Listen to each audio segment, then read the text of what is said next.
Apple sold 3 million iPads over the weekend, making it the strongest iPad launch ever. Any problems with the new technology, or have we reached iPad perfection? Shocker. They sold 3 million. I know, All right, guys. unbelievable. Per usual. Joining us this morning is tech expert Shelly Palmer. Good morning Good morning. to you. Okay, so what are the bad points about the Apple?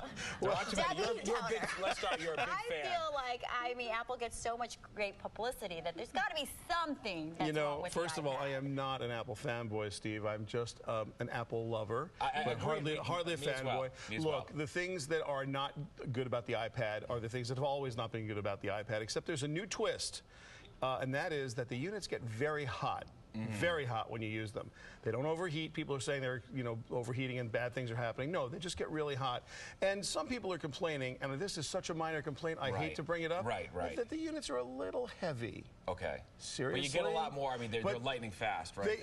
Okay, here's the good news. The good news is the unit is lightning fast. Not only are the network connections in 4G extraordinary, but the unit itself has the A5X processor in it, more letters for you to remember, right? And Apple really never talks about the kinds of features that are in the device. It has a faster processor than the previous iPads, and it really makes a difference. And the other thing that's pretty spectacular is that the Retina display, the actual display, is 4 times the resolution of an HD monitor. It's so absolutely stunningly gorgeous. Now, a downside, not a lot of apps are written to take advantage of that display yet.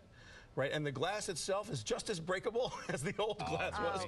So when you go, whoops, your iPad's still going to break. Yes, if you prick it, it shall bleed. If you drop it, it will break. So that's the bad news. But overall, Apple is just on this crazy trend. They sold 3 million units over the weekend, and I think everyone expects even more units to be sold. They're going to make a lot of these, and they're going to sell every one they can make. I don't think people thought it was going to be crazy because there weren't as many lines as there have been for previous Apple releases. They also sold it in a lot more places on opening day than they had in the past. Smart. Yeah, it seems to really have good buzz about it. You have to dumb it down for me, though. At the end of the day, is this a huge upgrade from the iPad 2? It's a great question, and a lot of people ask me exactly that question. It's not a huge upgrade if you use a lot of your iPad at home on your Wi-Fi network, and if you don't tend to do a ton of browsing.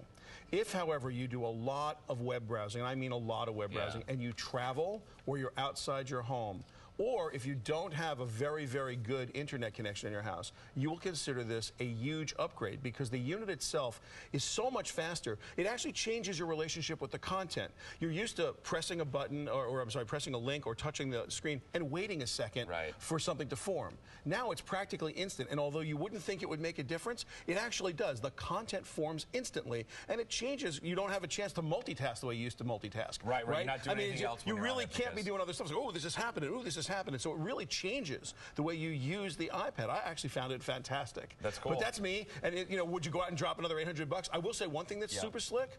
You can trade in your iPad on Amazon for anywhere from $350 to $450, your iPad 2, and you get a gift card on Amazon, or you can go to Gazelle.com and get cash, and that makes the new iPad a lot cheaper. That gets you halfway there. All right, Shelly Palmer, we appreciate it.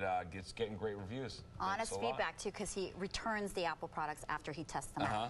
Indeed.